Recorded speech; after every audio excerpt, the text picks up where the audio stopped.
Yeah, I don't tend to prepare this kind of thing. I just like to be in the moment. I did the usual Italian American boy thing of having a girlfriend, and it didn't really work out. He brought me to my first New York City Pride March that year. And not to discount bisexuality, because it is very much a real thing, but he knew me better than I knew myself, or better than I was willing to speak myself. There was not a lot of attention paid to the AIDS crisis during those days in the mainstream media.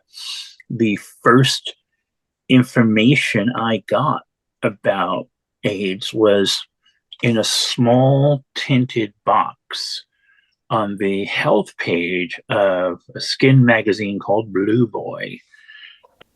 And it was very basic. It was like, if you start losing weight, if you have lesions on your body, that sort of thing. But when I did come out not only with a vengeance as a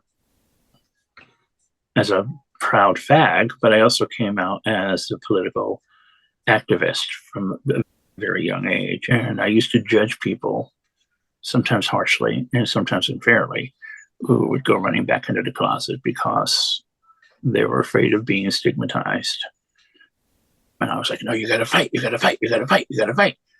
And Monday nights at before it was called the LGBTQ Center, it was the Lesbian and Gay Center on 13th Street on 7th Avenue in New York.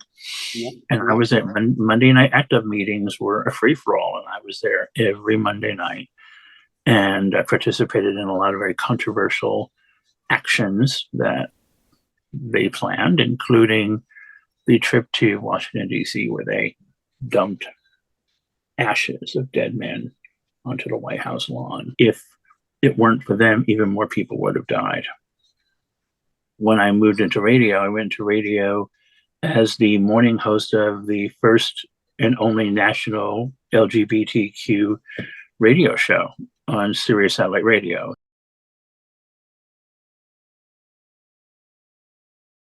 And sometimes you lead with confidence and you're right, a semi-cute boy who doesn't have a negative attitude and you get in.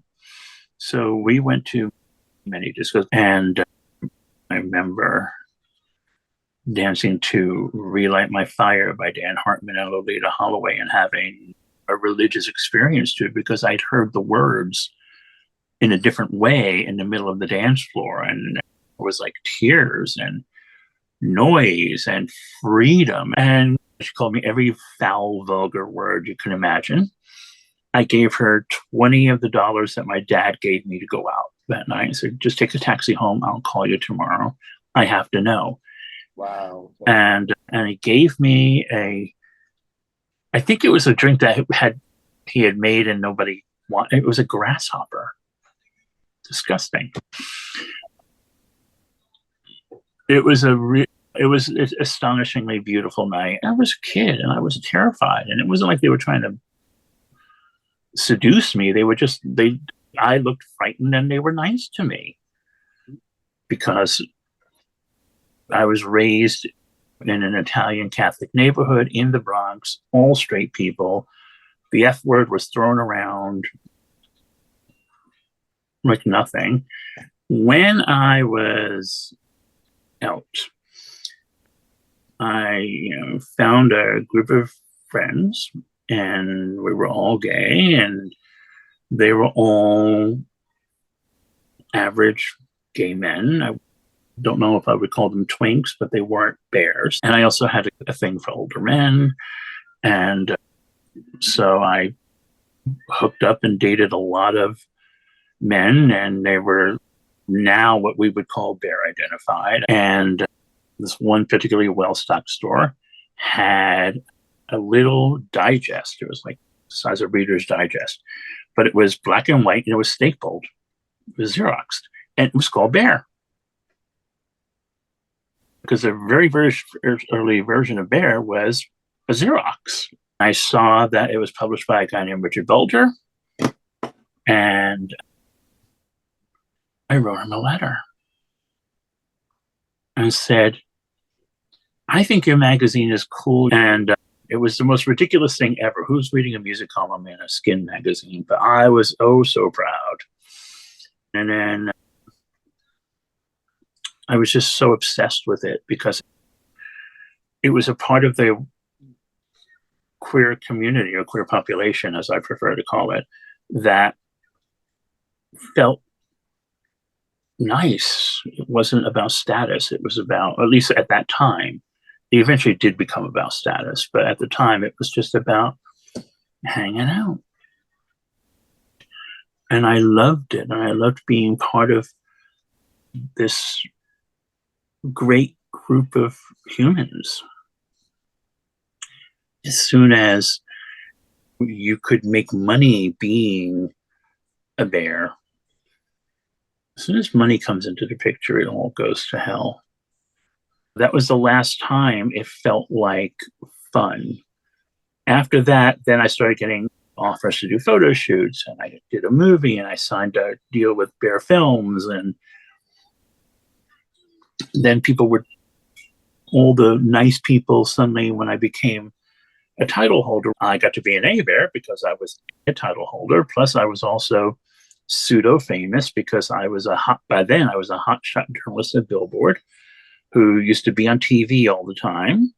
I remember him saying to me, you almost got a title, but you put yourself in the wrong category. But we could at least give you top 10 because you were the only guy who would walk up to the really big, like the obese guys, and you would sit on their lap and you would kiss it. I had to be drunk in order to do all of that schmoozing. And also because I'm the kind of guy that if I wasn't running for a title, I'd be sitting in a corner looking scared. And I would hope that someone would come up to me. I was making a fair bit of money being a Luke Ryder. The New York City bear scene was not very communal anyway. I was on the board of a group called Metro Bears. Yep.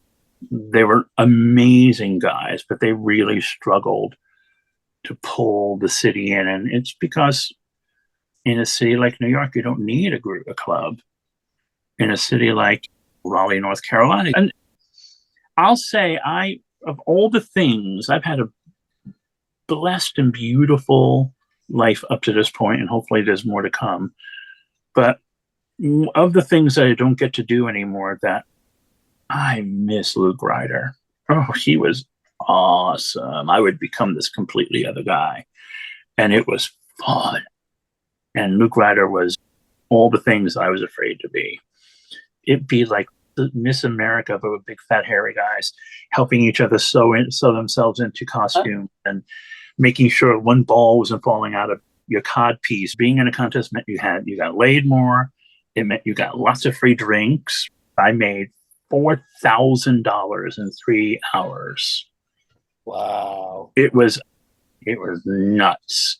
I was getting everybody horny for each other, and then they would all leave, and I'd be like, I used to joke and say I would look like Jodie Foster in the movie The Accused. I'd be leaning against the bar, filthy, sweating, with a headache because the booze had worn off, and everybody had left. Mm-hmm. The thing I've learned is that the older you get and the more experience you have, you can go back and cherry pick the parts of your past that you liked and leave the rest behind. Brighton is the bear capital of the UK. But I am actually astonished by the acceptance of queer people in the UK in general and in Wales, which tends to be a bit more working class. Mm-hmm.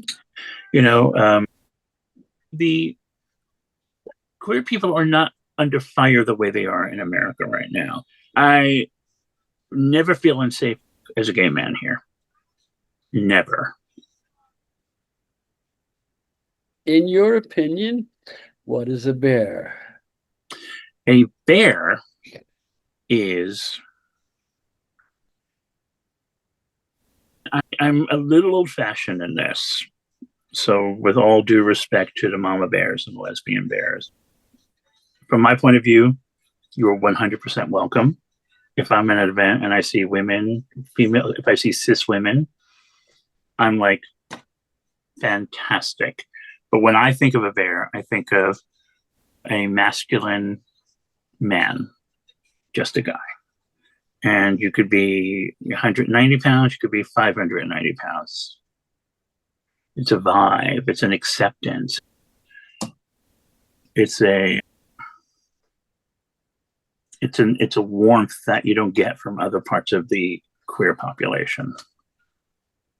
That's what a bear is for me.